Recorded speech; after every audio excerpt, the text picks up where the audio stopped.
दोस्तों च्युइंगम तो हम सभी ने कभी न कभी जरूर चबाया होगा। बात बचपन के दिनों में बबलगम फुलाने की हो या फिर स्कूल की बेंच पर धीरे से चिपकाने की, वो सुहाने पर आखिर कौन ही भूल सकता है। यहाँ तक कि आज भी बच्चों से लेकर बूढ़े तक हर कोई इसका दीवाना है और कुछ तो इसके लती हो गए हैं। पर क्या आपको पता है कि आखिर ये च्युइंगम बनाए कैसे जाते हैं और अगर हम इसे गलती से निगल जाए तो क्या होगा? अगर नहीं तो बस बने रहिए वीडियो के अंत तक हमारे साथ, क्योंकि आज की इस वीडियो में हम आपके सारे सवालों के जवाब देने वाले हैं।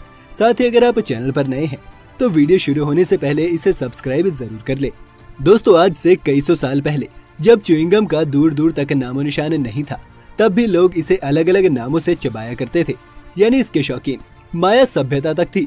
शुरुआत में च्युइंगम की जगह रबड़ ट्री के निकलने वाले गम को चबाया जाता था, जिसे लोगों ने बेहद पसंद भी किया और उस दौरान बनने वाले च्युइंगम में भी इसका भरपूर प्रयोग होने लगा। नेचुरल होने के चलते ये गम हमारे मुंह के साथ साथ बॉडी के लिए भी काफी फायदेमंद था, मगर जैसे जैसे मार्केट में इसकी डिमांड बढ़ी, इसका यूज घटता गया और आलम कुछ ऐसा है कि आज सिंथेटिक रबर, वैक्स और इलास्टोमॉक्स जैसे केमिकल के मिक्सचर से गम बेस की बदौलत आर्टिफिशियल रबर को च्युइंगम का नाम देकर मार्केट में उतार दिया गया। आज दुनिया भर में च्युइंगम डिफरेंट शेप और टेस्ट में उपलब्ध है, मगर इनको फैक्ट्री में तैयार करने का प्रोसेस एक ही है। तो दोस्तों च्युइंगम बनाने के इस प्रोसेस में सारे का सारा खेल होता है गम बेस का, जिसे एक विशालकाय मिक्सचर में डाला जाता है और फिर उसमें च्युइंगम कंपनी के अकॉर्डिंग कलर और फ्लेवर ऐड करके घुमाया जाता है। इस प्रक्रिया के थोड़ी ही देर बाद मिक्सचर में ग्लूकोज सिरप ऐड किया जाता है ताकि च्युइंगम में मिलने वाली सदाबहार मिठास अंत तक बनी रहे। इसके अलावा ये लिक्विड गम बेस को सॉफ्ट रखने में खास किफायती भी होती है। लेकिन दोस्तों च्युइंगम को मीठा बनाने का पूरा दारोमदार सिर्फ ग्लूकोज सिरप को ही नहीं जाता, बल्कि इसमें पाउडर स्वीटनर का भी इस्तेमाल किया जाता है। अब बस इन्हें 20 से 30 मिनट तक अच्छे से मिक्स किया जाता है। इस बीच इन्हें हीट भी किया जाता है ताकि ये सारे इंग्रेडिएंट्स और भी अच्छे से मेल्ट होकर रुई की तरह सॉफ्ट हो जाएं।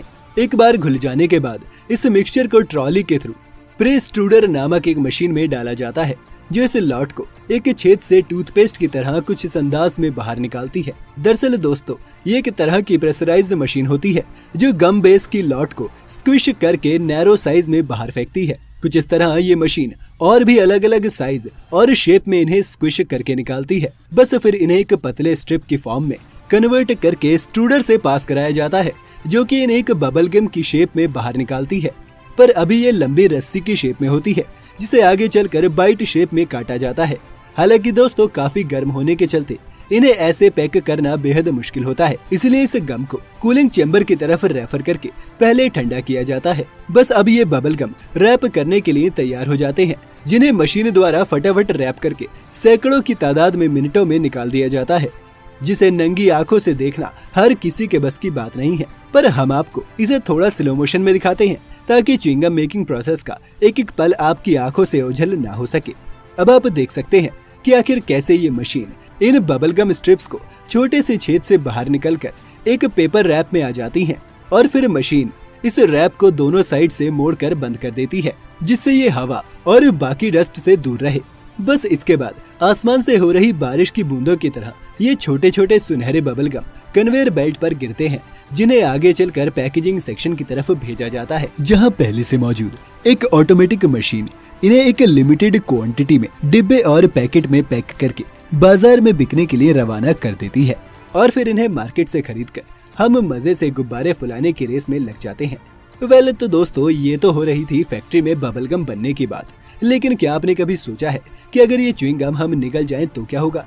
दरअसल दोस्तों अभी तक च्युइंगम मेकिंग के इस प्रोसेस से आप ये तो जान ही गए होंगे कि आखिर ये बनता कैसे है और इसमें कैसे कैसे केमिकल्स को यूज किया जाता है।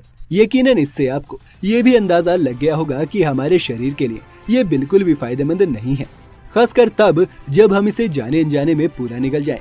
सरल शब्दों में कहें तो ये बबल गम बिल्कुल भी नेचुरल नहीं है और महज एक आर्टिफिशियल प्लास्टिक है, जिसे हमारा पेट किसी भी कीमत में डाइजेस्ट नहीं कर सकता।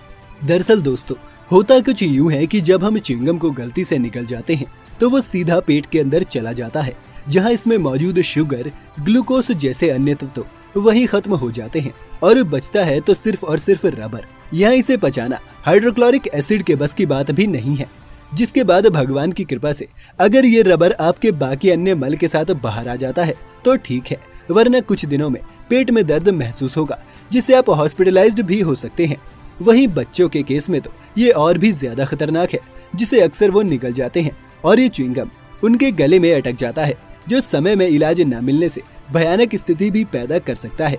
तो इसलिए दोस्तों, हम आपसे गुजारिश करेंगे कि च्युइंगम खाते वक्त अपने बच्चों का खासा ध्यान दें कि कहीं वो गुब्बारे फुलाने के चक्कर में उनकी जान पर ना बन जाए। तो दोस्तों, आज के लिए बस इतना ही। अगर आपको हमारा ये एपिसोड पसंद आया हो तो इसे लाइक करके अपने दोस्तों और रिश्तेदारों के साथ शेयर करना बिल्कुल ना भूलें।